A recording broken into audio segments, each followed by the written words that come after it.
Hi guys, this is Aditya from spoken English Guru channel. आप सभी का एक बार फिर से स्वागत है एक बहुत ही इंपॉर्टेंट टॉपिक में। टॉपिक है हाउ टू इंट्रोड्यूस योरसेल्फ। अपना परिचय कैसे दें। Guys, you may be a student. आप एक स्टूडेंट हो सकते हो। You may have to introduce yourself in your new class. आपको अपना इंट्रोडक्शन अपनी नई क्लास में देना पड़ सकता है। You may be in an interview. आप एक इंटरव्यू में हो सकते हैं। You may have to introduce yourself before the interviewer. आपको इंटरव्यूअर के सामने अपना इंट्रोडक्शन देना पड़ सकता है। इंटरव्यूअर कौन होता है? जो इंटरव्यू लेता है।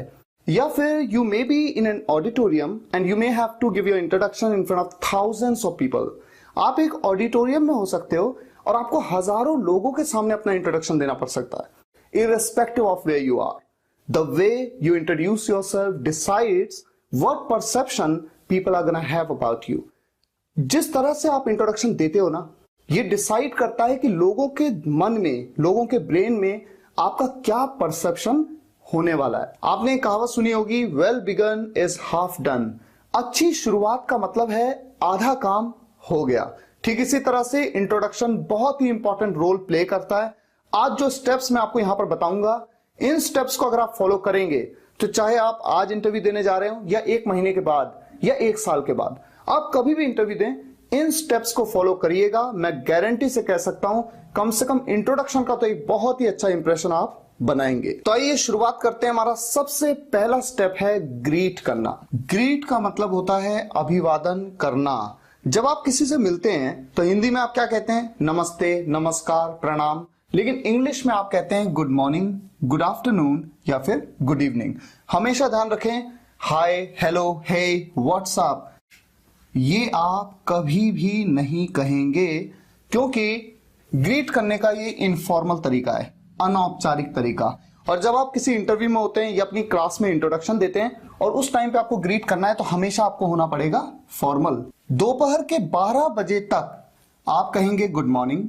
दोपहर के 12 बजे से लेकर के शाम के 5 बजे तक आप कहेंगे गुड आफ्टरनून। और शाम के 5 बजे के बाद अगर कभी इंटरव्यू में या कहीं पे भी आपको इंट्रोडक्शन देना है तो आप हमेशा कैसे ग्रीट करेंगे? Good evening. अब आप बताते हैं अपना नाम और उसके बाद आप बताते हैं कि आप किस जगह के रहने वाले हैं। तो देखिए, नाम बताने के लिए जनरली 4 तरीके लोग यूज करते हैं। दिस इज अपना नाम, आई एम अपना नाम, माई सेल्फ अपना नाम, या फिर माई नेम इज और अपना नाम बताते हैं। लेकिन तीसरा तरीका माई सेल्फ के साथ अपना नाम बताना, ये ग्रामेटिकली इनकरेक्ट है। माई सेल्फ एक पजेसिव प्रोनाउन है और पजेसिव प्रोनाउन के तुरंत बाद एक नाउन का यूज इस तरह से नहीं किया जाता। तो आप इन 3 तरीकों से अपना नाम बता सकते हैं। हालांकि आपको मैं जरूर कहूंगा सबसे बेस्ट तरीका है माई नेम इज, और जो भी आपका नाम है, my name is Rahul, my name is Aman, my name is Priya, my name is Riya, my name is Shweta, my name is Rashmi, जो भी आपका नाम है, इस तरह से आप नाम बता सकते हैं। और उसके बाद आता है प्लेस। 2 तरीके आपके सामने हैं। आई बिलोंग टू, कहां के आप रहने वाले हैं। मान लीजिए आप रहने वाले हैं देहरादून के, आई बिलोंग टू देहरादून, या फिर आई एम फ्रॉम देहरादून। इन दोनों तरीकों से आप बता सकते हैं कि आप किस जगह के रहने वाले हैं। एक इंपॉर्टेंट पॉइंट और है, मान लीजिए कि इंटरव्यू देहरादून में ही हो रहा है और तब मैं कहना चाहता हूं कि मैं देहरादून का ही हूं। देहरादून का ही, ये जो ही वर्ड आया, ये मैंने क्यों यूज किया? क्योंकि देहरादून में इंटरव्यू हो रहा है, तो मैं कहता हूं मैं देहरादून का ही हूं। अगर देहरादून में इंटरव्यू हो रहा होता और मैं होता दिल्ली का, तो मैं क्या कहता? मैं दिल्ली का हूं। तब मैं ये थोड़ी कहता मैं दिल्ली का ही हूं, नहीं, तब मैं कहता मैं दिल्ली का हूं।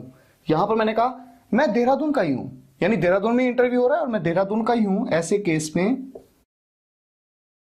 एक वर्ड आप यूज करते हैं, इटसेल्फ। मान लीजिए आप कोटा के हैं और कोटा में ही इंटरव्यू हो रहा है, तो आप किस तरह से कहेंगे? I belong to Kota itself, या फिर I am from Kota itself. इसका आप यूज करते हैं। That's it. आपने पहले बताया अपना नाम, उसके बाद आपने बताया कि आप कहां के रहने वाले हैं। अगला स्टेप है फैमिली, और उसके बाद आप बताते हैं अपनी क्वालिफिकेशन के बारे में। जब आप बताते हैं अपनी फैमिली के बारे में, तो एक सेंटेंस आप रट सकते हैं। इन माई फैमिली, मेरे परिवार में, अपार्ट फ्रॉम माई पेरेंट्स, मेरे माता पिता के अलावा, आई हैव, कौन कौन है? मान लीजिए आपका एक बड़ा भाई है और एक छोटी बहन है। आप कह सकते हैं I have an elder brother and और एक छोटी बहन, अ यंगर सिस्टर। बस इतनी सी बात। अब मान लीजिए आपका केवल एक भाई है जो बड़ा है आपसे, तो आप कहते हैं I have an elder brother, that's it, बस यहां पर फिनिश हो गया। या फिर आपकी एक बहन है, केवल बड़ी बहन है, I have an elder sister. या फिर मान लीजिए आपकी केवल एक छोटी बहन है, I have a younger sister. अगर आपके दो बड़े भाई हैं तो आप कहते हैं I have two elder brothers, brother नहीं ब्रदर्स, प्लूरल हो जाएगा, एस लग जाएगा इसके बाद। या फिर मेरी दो बड़ी बहनें हैं, I have two elder sisters. मेरी दो छोटी बहनें हैं, I have two younger sisters. अगर आपके परिवार में आपके माता पिता के अलावा आपकी दादी जी भी हैं, दादी जी को आप क्या कहते हैं, ग्रैंड मदर, तो आपको सिर्फ इतना करना है, यहां पर कोई छेड़छाड़ नहीं करनी है। यहां पर ऐड कर लीजिए apart from my parents and grand mother, मेरे माता पिता और दादी जी को छोड़कर या दादी जी के अलावा मेरे दो भाई हैं, दो बहनें, जो भी है। तो इस तरह से इस सेंटेंस को आप नोट कर लेंगे और हमेशा ऐसे ही आपको बोलना है, आप कभी भी कंफ्यूज नहीं होंगे। अब बात करते हैं हमारे अगले स्टेप की, जो कि है क्वालिफिकेशन। जब आप अपनी क्वालिफिकेशन बताते हैं, अगर आप 6th क्लास में, तो आप कहेंगे आई एम इन क्लास 6। यहां पर ध्यान रखें 6th नहीं, ये नहीं कि आप कहते हैं 6th नहीं कहना है, आपको क्या कहना है, आई am in class 6।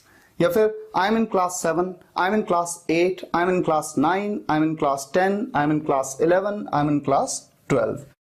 Competitive exams में भी अक्सर इस तरह से कंफ्यूज किया जाता है। आपके सामने एक सेंटेंस आता है आई एम इन क्लास और ऑप्शन आ जाता है 6 या 6th, और वहां पर अक्सर आप सोचते हैं 6th क्लास, तो क्लास 6th आप लिख देते हैं, वो गलत है। ये आप हमेशा ध्यान रखें, ग्रामेटिकली इनकरेक्ट है।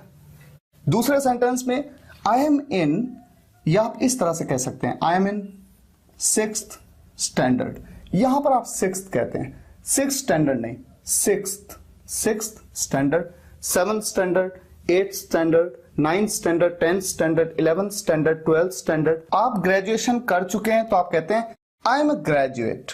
आप पोस्ट ग्रेजुएशन कर चुके हैं तो आप कहते हैं I am a post graduate. या फिर एक दूसरा तरीका, मान लीजिए आप इलेक्ट्रॉनिक्स में बीटेक हैं तो आप कहते हैं I am BTech in electronics, I am BTech in computer science, I am BTech in mechanical engineering, I am BTech in electrical engineering. या फिर आई एम पीएचडी, मैं पीएचडी हूं किसमें, in physics, I am PhD in English, I am PhD in mathematics, जिसमें भी आप PhD हैं। और एक इंपॉर्टेंट पॉइंट, जब आप 12th के बाद जब आप किसी हायर एजुकेशन को परसू करते हैं, हायर एजुकेशन को कर रहे होते हैं, उसे परसू करना कहते हैं, तो आप कहते हैं आई एम परसुइंग, मैं कर रहा हूं या मैं कर रही हूं क्या। मान लीजिए आप ग्रेजुएशन कर रहे हैं, आई एम परसुइंग ग्रेजुएशन। या फिर I am pursuing post graduation, I am pursuing BTech, I am pursuing PhD. जो भी आप परसू कर रहे हैं, जो भी आप कर रहे हैं, हायर क्वालिफिकेशन जो आप ले रहे हैं उसे आप परसू कर रहे हैं। और या फिर एक तरीका और है, आई एम इन, जैसे मान लीजिए आप बीए सेकेंड ईयर में,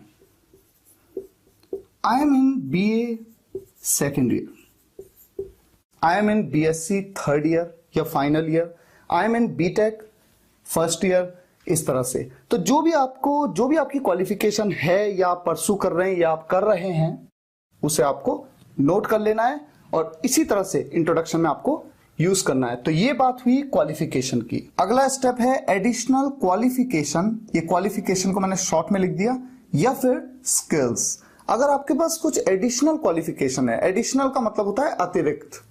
यहां पर दो सेंटेंसेस मैंने आपके सामने लिखे हैं। पहला सेंटेंस, आई हैव डन, मैं कर चुका हूं क्या, 6 months बेसिक कंप्यूटर कोर्स, 6 महीने का बेसिक कंप्यूटर कोर्स फ्रॉम मतलब से, कहां से, इंस्टीट्यूट का नाम आप बता सकते हैं, XYZ इंस्टीट्यूट, जो भी इंस्टीट्यूट का नाम हो वो बता दीजिए।